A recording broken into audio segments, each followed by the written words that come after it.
Lengua. Conversaciones con Jorge Velázquez. Bienvenidos al inicio de la temporada número 4 de Lengua. Qué bueno que siguen escuchándonos, qué bueno que estáis ahí. Como os dije hace un par de semanitas, nos tomamos unas mini vacaciones, pero ya veis, fueron un par de semanas y estamos ya de regreso con más gente interesante por aquí. Hoy estrenamos con Juan Carlos Lucero, ya vais a escuchar, él es abogado y mediador y tiene muchas cosas interesantes que contarnos. Gracias a todos por vuestros mensajes en Instagram, en Facebook y en Twitter. Espero que ya nos estéis siguiendo y gracias por compartir nuestro podcast en vuestras redes sociales. Muy agradecido, muy agradecido, muy agradecido. De corazón, muchas gracias.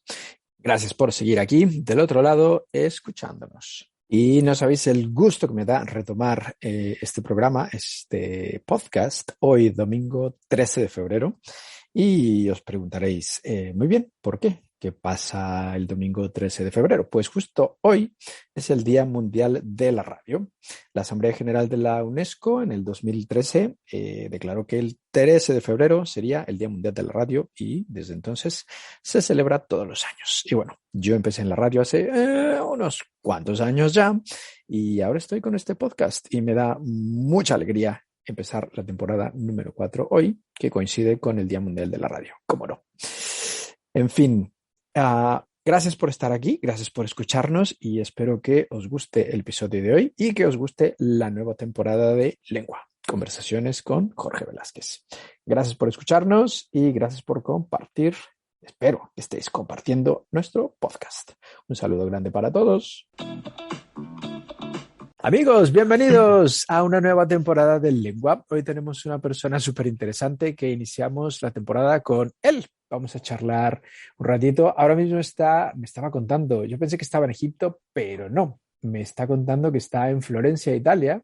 Me da mucha curiosidad. Ahora nos va a contar qué demonios hace tan lejos de su país, porque bueno, hasta donde yo sé es de Guatemala. Pero no sé muy bien dónde vive. No sé si está en Colombia, no sé si está en Egipto. Me parece que este hombre viaja demasiado por el mundo. Juan Carlos, bienvenido. Muchas gracias, Jorge, y gracias por el espacio para poder conversar contigo. Hombre, gracias a ti por este ratito que nos regalas. Y bueno, vamos a empezar mencionando que tú eres abogado y mediador. Sí. Así es. Lo de abogado, pues lo sabe todo el mundo que hace un abogado. Pero lo de mediador, exactamente cómo lo definirías a alguien ¿qué hace un mediador? Es casi justo lo contrario a un abogado. Anda, muy bien. Me fui de un lado para el otro completamente. Eso me suena a mí que tienes problemas de identidad, ¿eh? Bueno, sí, eso de andarme moviendo por el mundo y moviéndome de carrera, ya o tengo múltiples identidades. Sí, pero sí, lo de abogado, el abogado obviamente es una persona que tiene mucha experiencia en gestionar conflictos de una manera a veces diferente a la que yo utilizo. Un abogado más trata de defender la postura de una persona. Yo como mediador busco ayudar a que las personas mutuamente entiendan la postura de la otra persona. Okay. Es un tema un poco más cercano también a la psicología, tiene elementos de economía, de historia, de religión, de geografía. ¿Qué dices? Entonces, sí. La geografía influye mucho en los conflictos. Si me voy a un conflicto geográfico, te puedo dar un ejemplo claro. Israel y Palestina. Uh-huh. Geográficamente, ellos ubican su identidad en un espacio territorial. Entonces, tienes que entender también esa geografía y la historia conectada con esa geografía para poder trabajar un conflicto de ese tipo y entender cómo se nos conecta nuestra autopercepción con un espacio de tierra. Entonces, es otro rollo, ¿verdad? La mediación ya no, en la mediación yo ya no soy un abogado y los que son psicólogos dejan de ser psicólogos, sino que nos volvemos un ser multidisciplinar ahí tratando de entender la naturaleza humana en todas sus dimensiones. Pero eso de tratar de entender la naturaleza humana me suena imposible, quiero decir. Sí, yo creo que lo es. Yo sinceramente te confieso que mi amor más que por la mediación es mi curiosidad por la naturaleza humana. La mediación me da un espacio para tratar de comprender la naturaleza humana en un escenario complejo como es un conflicto, donde las identidades se vuelven muy férreas, donde se nos dificulta mucho escuchar a la otra persona, donde se nos dificulta tener una percepción sana de nosotros mismos porque nos vemos como víctimas o héroes de una situación. Entonces, ahí tú ves otras caras del ser humano que a mí me parece muy interesante de analizar. ¿Cómo tú empezaste? Bueno, tienes tu carrera de abogado, pero ¿cómo te dio por meterte a mediador o estudiar? No lo sé. Mira, yo empecé trabajando en un centro de arbitraje y conciliación. Ahí fue mi primer acercamiento, pero me metí de lleno gracias a Fundación Carolina. No sé si la conoces, es de España. Es una organización gubernamental que da becas a hispanoamericanos para que podamos ir y estudiar. Yo hice mi maestría de mediación de conflictos allá en España. Okay. En un lugar donde puedes entender el conflicto desde otro ángulo completamente. Me fui a Andalucía, Cádiz, y con los gaditanos aprendí otra forma completa de entender las relaciones humanas y también de entender la conflictividad, muy diferente a la de mi país original, que era Guatemala. Uh-huh. ¿Qué es Guatemala? Sí, todavía lo sigue siendo. Todavía lo sigue siendo. ¿Encontraste, no sé, a la gente de Cádiz muy distinta a la de Guatemala o a la gente latinoamericana? ¿En qué sentido? Por supuesto. Mira, y ahí me empezó la curiosidad por la naturaleza humana de una forma más profunda, porque yo vengo de un país yo crecí en la época del conflicto armado y todavía soy una generación post-conflicto de mi país. Y en la cultura post-conflicto generalmente el diálogo es una dificultad. Entonces en mi país es muy difícil al inicio que las personas digan exactamente qué es lo que están pensando. Tú tienes que leer entre líneas lo que quieren decir y muchas veces de forma discreta trasladan un mensaje. Entonces hay mucho trabajo en interpretar, en llegar a la esencia del conflicto.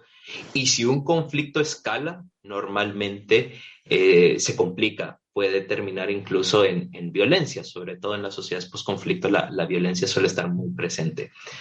Voy a Andalucía, veo que la gente grita durante las sesiones de mediación y terminan en un acuerdo tranquilos, felices y riéndose. O sea, pueden moverse en todas las capas de la expresión de un conflicto con mucha más fluidez que lo hacemos los latinos. Entonces el conflicto suele escalar y desescalar en poco tiempo. Entonces yo al principio yo pensaba, esta gente se va a matar aquí enfrente mía, y no, es una forma de expresar, de sacar, de canalizar lo que están sintiendo, y no por eso va a seguir escalando el conflicto. Entonces ya la dinámica va cambiando. Madre mía, pero entonces pasaste de blanco a negro, o sea, completamente al opuesto. Sí, bueno, lo que me ayudaba era el idioma seguía siendo el mismo, entonces sí, todavía lograba conectar, pero al inicio yo estaba totalmente desubicado con lo que sucedían en las sesiones de mediación. Madre mía, pero nos estamos adelantando un poco, porque bueno, eso Sí, fue aquí en España, pero antes tú estuviste en Colombia, No. ¿no? Mi viaje empezó en España, luego me muevo. Sí, okay. Luego me muevo a Suiza, empiezo a trabajar con Naciones Unidas en Suiza. Suiza es otro mundo, otro ambiente. En temas de diálogos colectivos estuve trabajando yo allá y mucho más tranquilo. Es un lugar, salones bonitos, con aire acondicionado, con preacuerdos establecidos y los debates van muy, muy tranquilitos.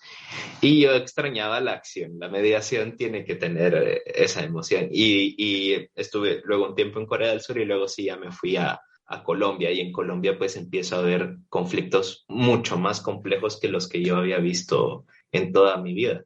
Claro, porque estamos hablando de qué tipo de conflictos. Estamos hablando, digamos, yo estuve en la misión de verificación de la ONU en Colombia, entonces nuestro rol era ir a los espacios territoriales de capacitación y reincorporación, que eran unos espacios que fueron creados durante los acuerdos de paz, donde los excombatientes podían ir ahí para reincorporarse a la vida civil.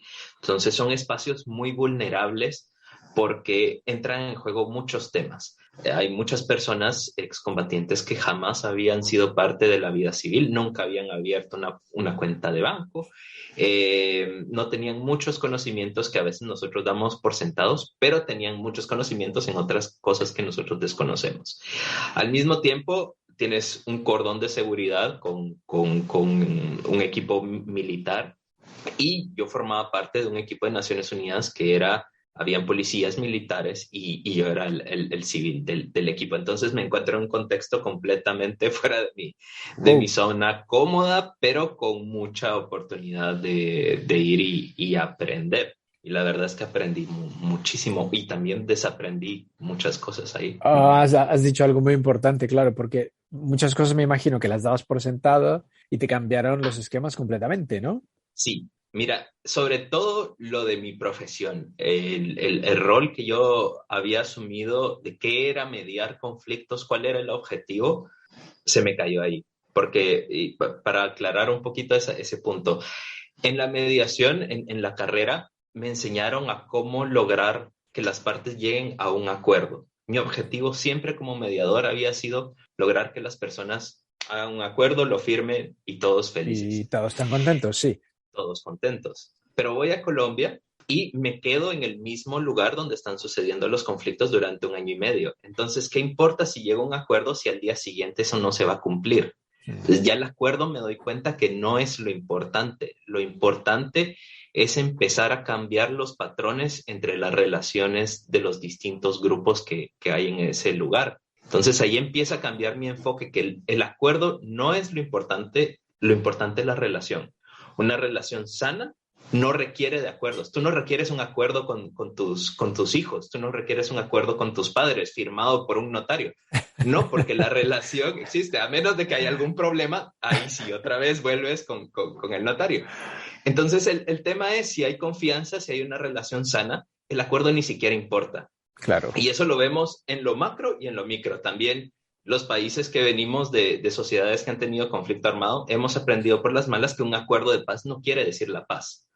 Entonces, la paz viene y la salud viene de patrones de relacionamiento que se traducen en acciones del día a día. Y eso es más complejo. ¿Y tú, después de estar ahí viviendo todo esto en Colombia, crees que se logró? ¿Crees que hubo un cambio en la sociedad y en las relaciones?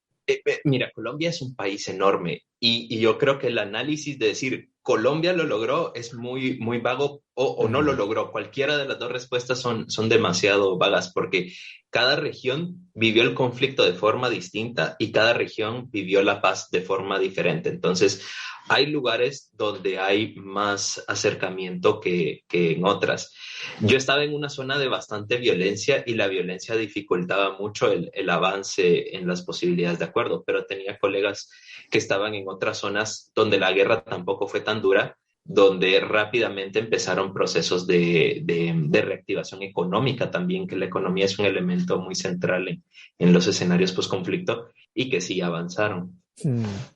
Bueno, entonces esperemos que Colombia siga adelante poco a Claro. poco y la cosa mejore, ¿no? Sí, sí. Lo que sí, el acuerdo que tienen es muy sano. O sea, los acuerdos no son la paz, los acuerdos son una hoja de ruta. Y este acuerdo habla tanto de la reincorporación de los excombatientes como el atacar las causas de la raíz que llevaron al conflicto. Entonces, si se atiende a esos elementos que fueron la raíz que originaron el conflicto armado, pues la paz tiene posibilidades de aparecer. Pero toma tiempo eso de decir firme un acuerdo y mañana la paz está, no. Toma mucho tiempo. Y es un conflicto que duró 50 años. Entonces, la paz tomará su tiempo también en llegar. Exacto. Y tú que estuviste ahí y lo viviste en primera persona, ¿cuál fue la raíz del conflicto? La raíz del conflicto es estructural y es multidimensional siempre. Es presencia del Estado, es económica, es equidad de género, es acceso a la educación, oportunidades de trabajo, infraestructura. Son muchos, muchos elementos que están presentes ahí. Y además todavía hay elementos que son más invisibles, que es la cultura como tal. Y la cultura también siempre tiene un rol tanto en la violencia como en la paz. Has dicho algo interesante. no es lo mismo mediar en un conflicto, por ejemplo, en Latinoamérica, que mediar un conflicto en Europa o en Asia o demás. La cultura y la personalidad cuenta bastante, ¿no? Sí, sí, y desde cosas muy, muy simples. Por ejemplo, en mediación, tú dices que el mediador tiene que ser neutral y además tiene que parecer neutral. Entonces, por ejemplo, ¿cómo vas a saludar a las personas? Por ejemplo, tienes un conflicto, hay un hombre y una mujer, ¿cómo vas a saludar a las personas? A veces hay culturas donde saludas de la mano al hombre y de beso a la mujer. Ahí tú ya estás rompiendo la percepción de equidad si saludas de forma más cercana a una parte que a la otra. Uh-huh. Por ejemplo, estuve en Egipto, donde a muchas mujeres no aceptan ni dar la mano. Entonces, ¿cómo saludas ahí? Desde entrada, tú tienes que tener claro cuál debe ser el abordaje, incluso desde el saludo, para las dos personas que vas a tener enfrente, para que se presente en forma equitativa ante las dos. Uf, complicado, ¿no? Sí, y eso es lo hermoso. No hay ninguna mediación igual a la anterior. Puedes leerte 100 libros, puedes hacer 100 mediaciones que te sorprende siempre, siempre. Exacto, no es ninguna igual a la otra. Cuando dices Nah. mediador, obviamente la gente que nos escucha estará pensando en la típica película donde llamen al mediador porque hay un delincuente encerrado con 20 rehenes en un banco, ¿no? No, no es eso. Claro, existe esa figura y tú también ves que el secretario de Estados Unidos se va a Afganistán a mediar el conflicto 17 años después de que ya empezó. Eso Ajá. no es una mediación. La mediación tiene su momento en el cual tiene más posibilidades de funcionar. Entonces, cuando hablamos de conflictos, decimos que hay como una curva de intensidad del conflicto. Entonces, antes de que el conflicto haya escalado mucho, tú puedes mediar. Entonces, cuando todavía no es público, no está en la televisión, cuando todavía te puedes tomar un cafecito y tratar de hablarlo, Uh-huh. ahí tú puedes utilizar la mediación. Cuando ya hay violencia, cuando ya es público, cuando ya está demasiado escalado, tú puedes pararte ahí como mediador, pero de que te vaya a funcionar es poco probable. Y luego hay otro momento después de que el conflicto ya desescaló, como es en el caso de Colombia, en el post-conflicto, Okay. o mejor dicho, post-acuerdo, ¿verdad? Porque el conflicto seguía ahí, pero después de que las condiciones ya están para que tú te vuelvas a sentar con las personas a hablar, tú puedes ayudar a que el conflicto vaya desescalando y tratar de irlo llevando hacia la paz. Claro. Ahí sí.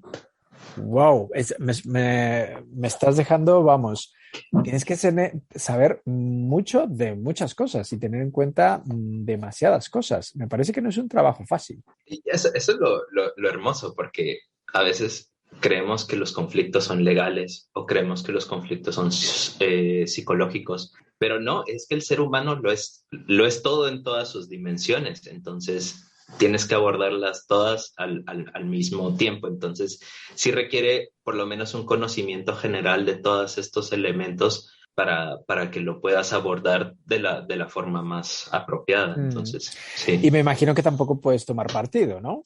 Eso es lo más importante. Tú, digamos, como mediador, tu rol es hacer que el diálogo sea lo más constructivo posible. Tu rol no es solucionar el acuerdo, no es dar propuestas de cómo deben ser las situaciones.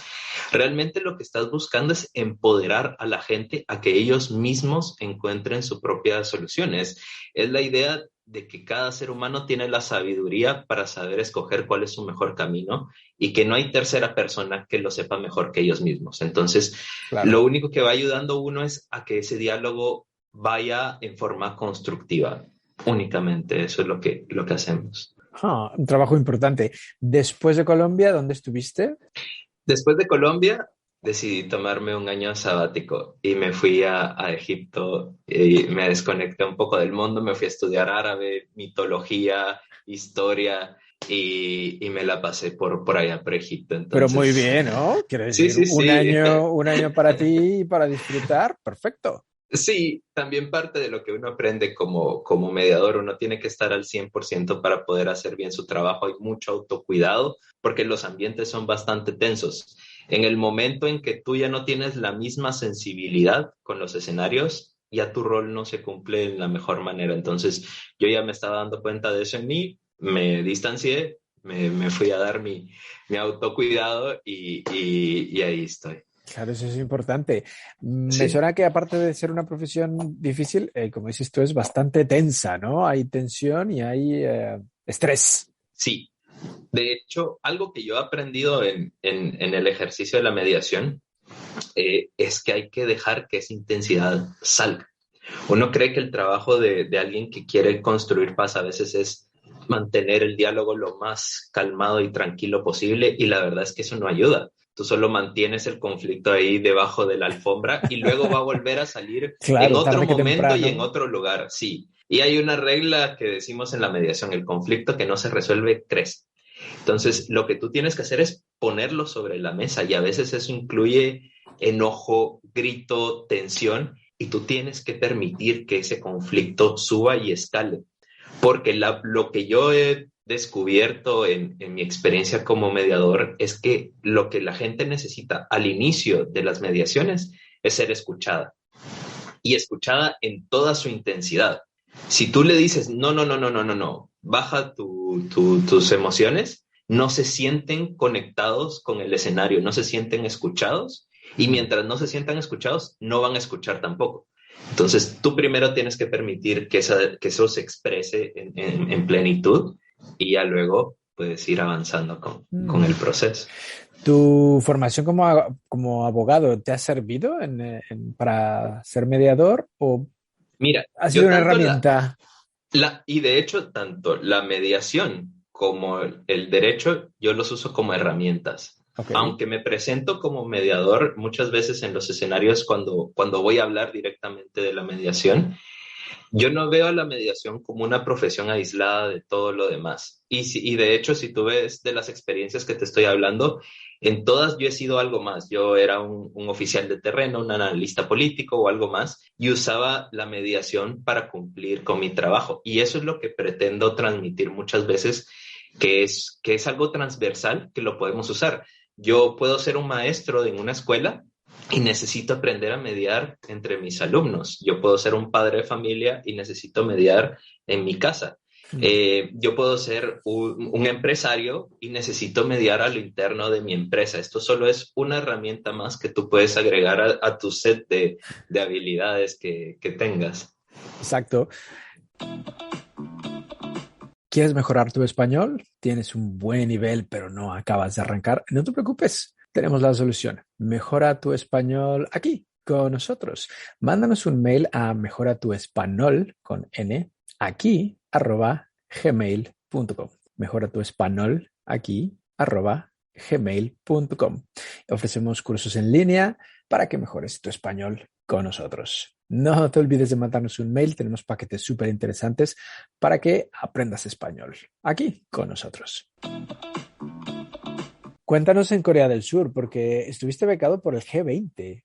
Sí. O sea, no cualquier persona puede decir el G20 me dio una beca. Pues mira que el tema en Corea del Sur es muy interesante. Corea del Sur es básicamente el futuro de la humanidad. Están bastante avanzados. Ajá. Y ahí estuve en un tema que no tenía tanta relación con la mediación, pero sí con impacto a mi país. Mi país es un país que depende mucho de las cadenas globales de abastecimiento, que son países que, por ejemplo, la ropa la ensamblan en mi país y luego la mandan y la venden en otra. Pero en Corea del Sur estábamos analizando los impactos de la automatización en todos los procesos productivos, incluidos el textil. Uh-huh. Entonces, en un plazo corto, yo creo que estamos hablando de 5 o 7 años, muchas de esas empresas que están ahora en América Latina y en mi país van a desaparecer y van a trabajarse directamente en los países donde ya tienen automatizados esos procesos. El impacto económico que va a tener en países como de América Latina va a ser muy fuerte, y sobre todo a las mujeres, porque han sido una industria donde las mujeres que antes no se les daba el espacio para ir a trabajar, socialmente es más aceptado que vayan a trabajar a la industria textil en las sociedades más machistas y conservadoras. Uh-huh. Entonces, se quedan sin ese espacio y va a tener un impacto bastante fuerte. Y bueno, sí. Pero entonces precisamente me suena a conflicto grande eso, ¿eh? Claro, sí. En este momento no está, pero era un análisis de lo latente que está esa situación y el impacto que va a tener. Entonces ya estamos previendo lo que puede venir en ese tema. Ok, entonces ahí estudiaste desarrollo y liderazgo global. Sí, digamos, era un programa de ese tipo, pero cada persona estaba haciendo su propio proyecto. El mío estaba relacionado con América Latina y la automatización. Ok, ya que mencionas tu país, Guatemala, y que creciste tú en el conflicto armado, ahora mismo es seguro, se puede visitar, se puede hacer turismo, se puede vivir bien en Guatemala. Guatemala realmente para mí es un enigma como país porque ahora, antes de venir a Italia, estuve en Guatemala, estuve 3 meses allá. Ujú. Y estuve revisando, yo como buen mediador me puse a revisar las estadísticas de la violencia. Guatemala ha sido un país históricamente muy violento, pero que desde el 2008, si no estoy mal, consecutivamente ha venido disminuyendo la violencia en una forma muy marcada, Ujú. al punto que ha disminuido en un 54% desde el 2008 a hoy. Y eso es un montón, un 54% de la violencia. Y todavía no he logrado entender a qué se deba, si son factores geopolíticos o a políticas públicas del Estado. Entonces, es muy interesante. También es muy interesante lo focalizada que es la violencia en Guatemala. Son 338 municipios, si no estoy mal, y en 147 no hubo ningún incidente serio de seguridad. Entonces, está focalizadas en ciertas zonas. Las zonas más interesantes de Guatemala que yo te recomiendo, como ir a Antigua, Guatemala, a Semuc-Champey, a Tikal, son Ah, zonas muy tranquilas. Tú ahí no tienes riesgos de seguridad. Es un poco más compleja Ciudad de Guatemala. Ahí sí hay un poco más de complejidad. Eh, pero normalmente Ciudad de Guatemala se visita pronto y luego te puedes ir a recorrer la parte más histórica también del país. claro, exacto. Bien, te lo pregunto porque he conocido gente que visita México o quiere visitar Latinoamérica y demás y dicen, uy, no, Guatemala, me han dicho que es peligrosísimo. Ahora mismo no, ¿no? Ha disminuido, Mm. sí hay siempre un riesgo de seguridad, pero no es como era antes. Eso sí es bastante obvio. Ha disminuido más de la mitad los riesgos de seguridad en Guatemala. Entonces yo creo que ahora sí se está reactivando la opción de turismo. Perfecto, entonces hay que ir a Guatemala, Hay vamos que a ir, sí, sí, conocerlo. sí, sí, sí, sí, sí, totalmente. Bueno, después de tu año sabático en Medio Oriente, en Egipto, se te acabó el año sabático, lo disfrutaste y ¿qué sigue? De que lo disfruté muchísimo. Es que aprender el Claro. idioma árabe, realmente tú no puedes pensar en tu idioma cuando hablas en árabe. O sea, no puedes ir traduciendo palabra por palabra porque no Es funciona en la imposible. misma, la estructura gramatical no da para que tú vayas pensando así. Entonces requiere que tú reprogrames tu cerebro y te metas mucho en la cultura para poder Ajá. absorberlo. Entonces eso fue muy refrescante para mí. Algo interesante pasó cuando yo estaba en Egipto. Estaba yo en mi año sabático, pero al mismo tiempo yo ya me sentía bien. Yo quería volver a empezar a trabajar, pero la situación del COVID me impedía irme a meter otra vez al terreno. Entonces yo tengo una amiga que tú conoces, Ana Carolina, y Sí. estábamos un día así hablando en un Zoom como estamos contigo ahora y dijimos, hagamos algo, o sea, estamos donde estamos, veamos qué podemos hacer. La gente se está acostumbrando a las modalidades en línea y movámonos. Ella ya había iniciado con una fundación para promoción de la paz. Ajá, la Entonces, Fundación Magnolia. Fundación Magnolia. Entonces yo le dije, sabes, si quieres, puedo tratar de estructurar mi experiencia en mediación y ofrecerla ahí contigo en Magnolia, en cursos en línea. Y nos tiramos al agua ahí a la primera vez, ahí viendo cómo lo íbamos construyendo en el camino. Pero es algo que ha ido avanzando y ya llevamos 6 ediciones de nuestro curso de mediación. Wow, o sea que muy bien. O sea, de estar encerrado en casa sin poder salir gracias al COVID, surgió este proyecto que, vamos, muy bien, ¿no? Y sí, el escenario cambió. Desde la misma casa nos hemos conectado con gente de más de 30 países. Para nosotros es un poco irreal ver cómo se pudo llegar con Facebook y LinkedIn e Instagram a personas de más de 30 países, gente que ha tomado el curso en campos de refugiados en Kenia. Hay personas que han venido de Madagascar, personas que vienen de Japón y toman el curso en zonas horarias que les quedan complejas. Y ahí están y estamos todos, 20 personas hablando de un tema que nos apasiona, que es la paz. Y tú tienes que construir una dinámica para hablar de este tema tan esencial que pueda convertirse a algo diferente en el contexto de cada uno. O sea, no puedo hablar de cómo se media en Colombia. Tengo que hablar de la esencia del rol del mediador para que ellos agarren la esencia y la contextualicen a sus propios escenarios. Wow, complicado, pero muy interesante. Me dijo Carolina que tienes próximamente un curso, el 23, creo. ¿Inicias otro curso? El 23 de febrero empezamos con la nueva edición. Va a ser la primera edición del 2022. Y estás emocionado, me imagino. Y por supuesto, esta vez la voy a poder dar desde Italia y qué rico, qué rico aquí en Italia, que es un lugar tan interesante con la historia de renacimiento que tiene Florencia. Me motiva muchísimo empezar aquí también. Bueno, y antes de preguntarte qué haces en Florencia, la gente que esté interesada en el curso puede ir a la página de Fundación Magnolia, ¿no? Sí, es www.wearemagnolia.org. Ahí tenemos una pestaña que le hemos llamado la Escuela de Paz, porque ya no solo es el curso de mediación, sino que muchos de nuestros exalumnos han propuesto sus propios cursos. Una de las exalumnas del curso es Isabel, ella es una francesa, y ella agarra el mismo tema de paz, pero con el enfoque desde el género, como si no percibimos la dimensión del género, es mucho más complicado construir paz o casi imposible construir paz. Entonces ella abarca ese elemento en su curso, y es su curso de género, conflicto y paz, que también empieza el 22 de febrero. Entonces ahí estamos cada vez arrancando con más y más cursos. Bien, el tuyo es mediación de conflictos y construcción de paz. Así es. Y trato de conectarlo porque un curso normal de mediación te enseñan que del paso A, paso B, paso C y el acuerdo firmado.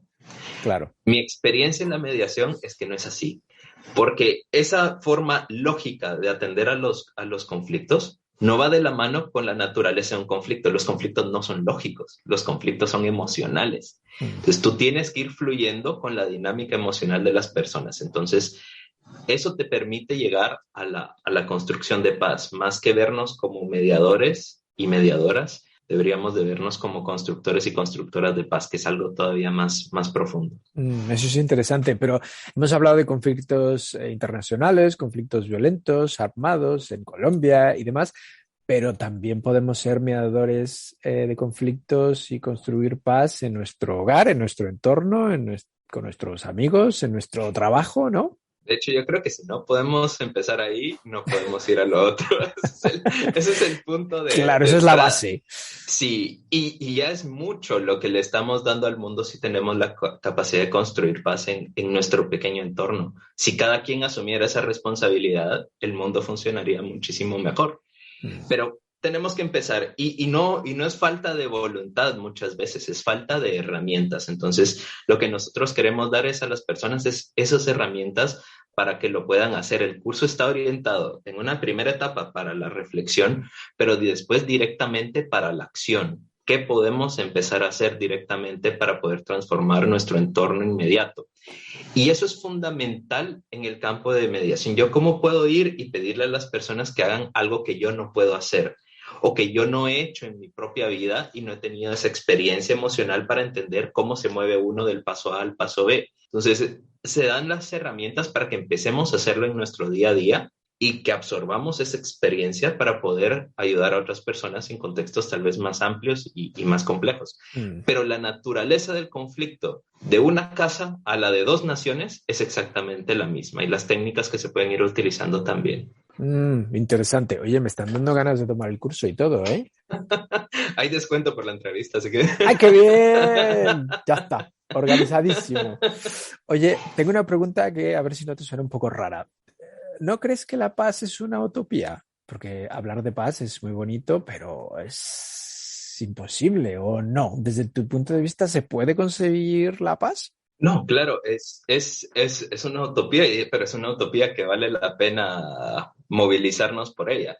Lo que sí es que nos empuja a mejores estados, las utopías, ¿verdad? Como decía Galeano, si uno camina hacia la utopía también se mueve en el horizonte, pero el simple movimiento en dirección de la utopía es bastante. De hecho, en las mediaciones, yo ya me siento con un escenario exitoso con que la violencia ya no esté presente. Eso es bastante, lograr que la violencia no esté presente, aun si la relación no ha llegado al punto de sanación completa.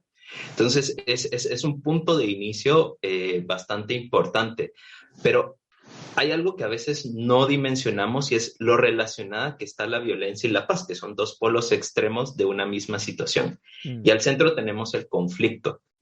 El conflicto, si no tenemos las herramientas para poder satisfacer nuestras necesidades, en forma adecuada nos puede llevar a la violencia. Pero el mismo escenario del conflicto con las herramientas adecuadas nos puede llevar a la paz. Entonces, todos esos escenarios en los que vemos conflicto hoy en día que están conectados con la violencia, podrían ser escenarios que siguen teniendo conflicto, pero cuya situación nos podría llevar hacia la paz. Y eso es bastante. Empezar por eso es un buen inicio. Entonces, eres un creador de utopías.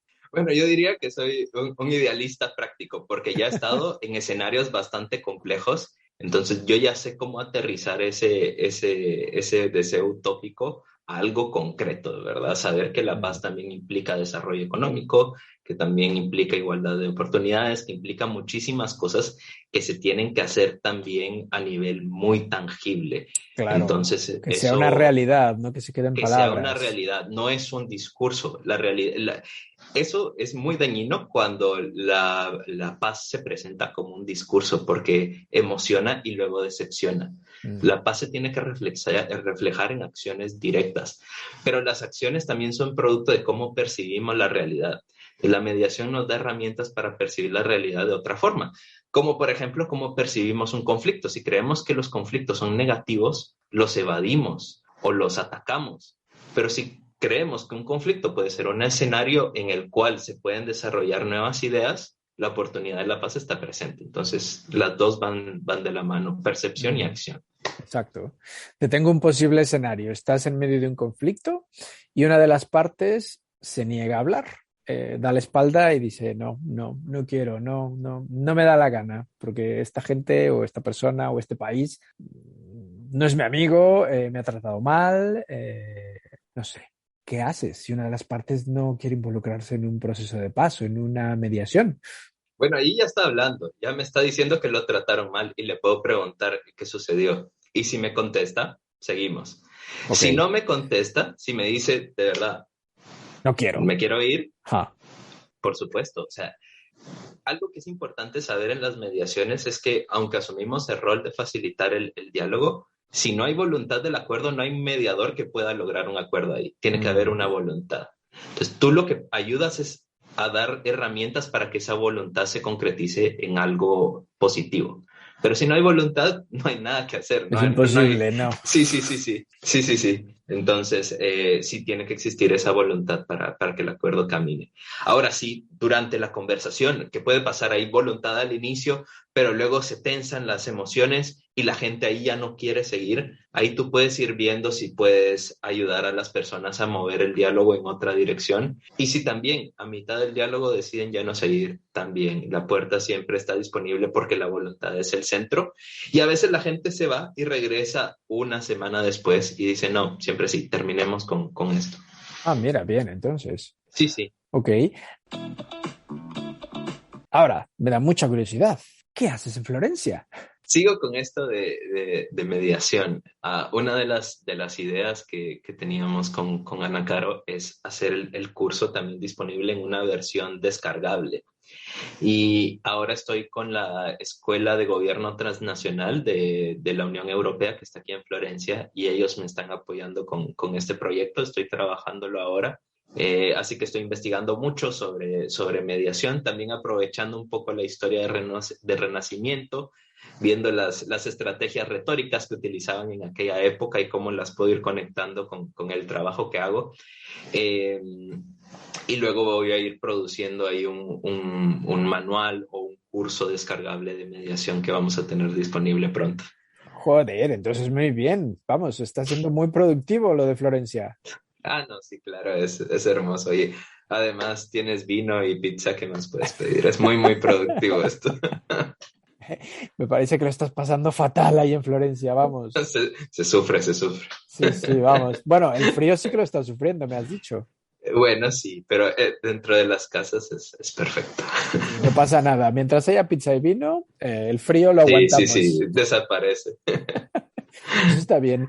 Antes de irte a irnos a unas preguntas más banales que tengo para ti, me gustaría saber cómo conociste a Ana Carolina, cómo llegaste a la fundación. Fíjate que cuando estaba en Colombia me di cuenta que estaba en un escenario bastante complejo y me fui a hacer un curso de intervención en escenarios post-conflicto, rehabilitación post-conflicto, manejo de crisis y lo hice en España. En ese curso conocí muchísima gente súper interesante, una de ellas siendo Ana Carolina. De hecho, durante todo el tiempo del curso nunca hablamos de la posibilidad de trabajar algo juntos más adelante. Solo existió la amistad, ya notábamos que los dos teníamos ese deseo de hacer algo por el mundo, pero en ningún momento pensamos que eso se iba a materializar hasta que el escenario se dio en el 2020. Ah, wow, interesante. Sí. Has dicho algo súper interesante. La Fundación Magnolia trabaja para cambiar el mundo. Y eso, Sí. Quiero decir, es mucho decir. Sí. Bueno, ese es el sueño, es el cambiar el mundo, pero siempre partiendo del cambio personal. Eso es el punto nuestro, que aún si tú quieres ser un mediador o una mediadora, tú tienes que hacer también los cambios para que puedas ayudar a otras personas a entender el conflicto de esa forma constructiva. Hay cosas que vienen desde cómo percibimos la realidad que se tienen que ir trabajando antes de poder saltar y empezar a trabajar los conflictos de otras personas. Porque algo es muy importante. Si no tenemos las herramientas adecuadas, podemos hacer que el conflicto termine peor de cómo estaba al inicio. Entonces, tenemos que tomarnos el tiempo para hacer también los ajustes personales y propios. Eso es interesante. O sea que no es tan fácil. Quiero decir, hay que trabajarlo mucho. Es trabajarnos a nosotros mismos, pero es algo que cualquier persona lo puede hacer. Por ejemplo, a veces me preguntan, ¿y necesito un título universitario para poder estar en el curso? No necesitamos un título para construir paz en la realidad. Eso es inherente a nuestra naturaleza humana y las herramientas están a lo interior nuestro. Solo es de irlas desarrollando y poniéndolas en práctica. Y eso sí puede tomar algún tiempo. Y otra cosa que siempre aclaro, por ejemplo, el curso dura 16 horas. Tú terminas el curso y no es que después puedas irte a meter a Colombia y a tratar de arreglar las cosas. Es un punto de partida. Tienes las herramientas, las empiezas a usar en tu entorno cercano. Si te funcionan, las sigues usando. Si no te funcionan, las tratas de ir modificando, a ver a qué punto se adapta a tu propio estilo de comunicación con la gente. Y luego te puedes ir animando a otros escenarios. Claro. ¿Hay alguna certificación oficial para ser mediador? No, es la certificación de participación en el curso de mediación.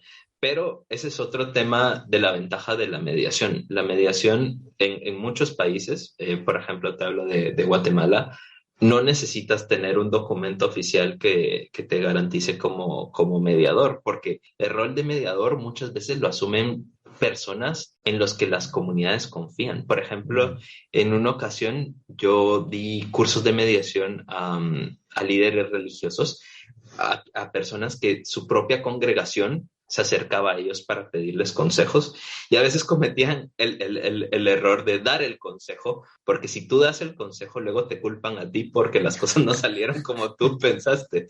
Entonces es muy importante en la mediación no andar dando consejos, sino ayudar a que las personas encuentren su propia respuesta. Entonces, sí, cualquiera persona que asuma ese rol de ser una autoridad moral, que asuma esa posibilidad de tener confianza con su grupo, puede tomar el rol de mediador o mediadora. Oye, eso es interesante. Yo no sé si sería buen mediador, porque a mí me encanta dar consejos a los demás. O sea que igual el consejo sale mal. Eso uno aprende a evitarlo. A menos de que la persona te diga qué me aconseja, Okay. es posible de que haya un espacio, pero se debe evitar en la mayor medida, porque de nuevo, lo que tú estás tratando de hacer con la mediación además es empoderar a la persona, es decirle, hey, tú tienes las herramientas para saber qué es lo mejor para ti, así que úsalas.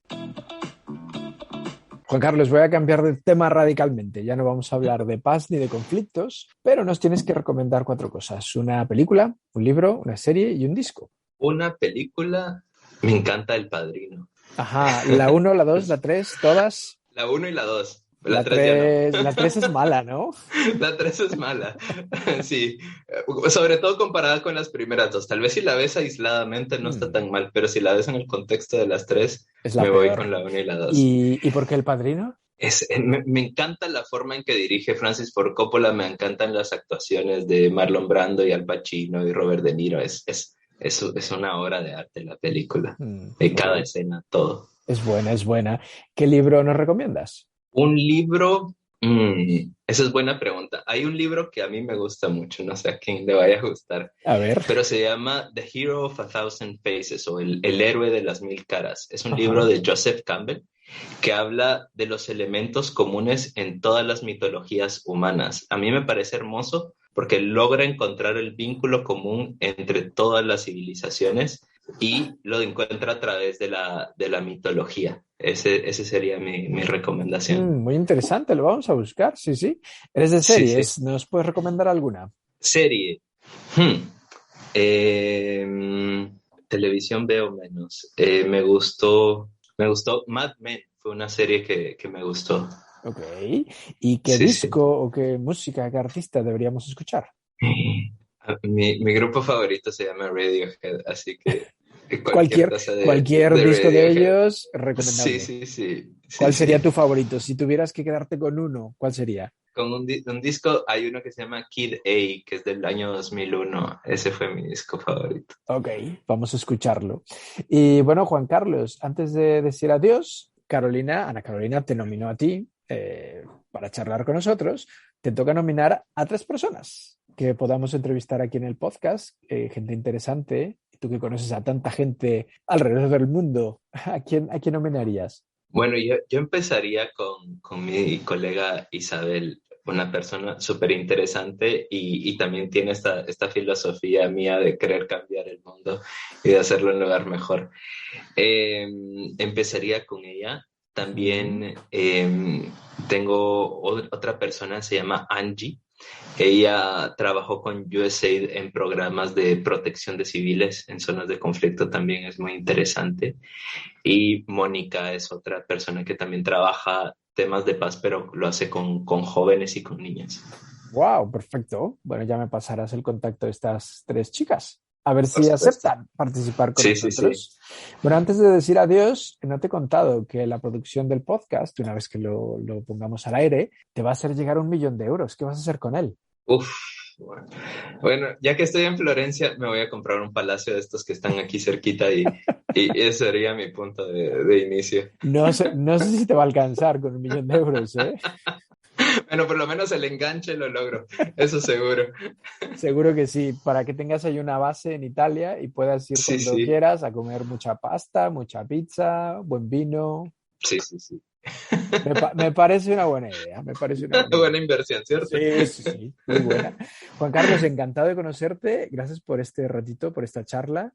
¿Algo más que nos quieras decir antes de decir adiós? No, a ti, Jorge, gracias. De verdad que me encantó estar contigo. Es muy dinámica la conversación, así que ha sido un espacio genial.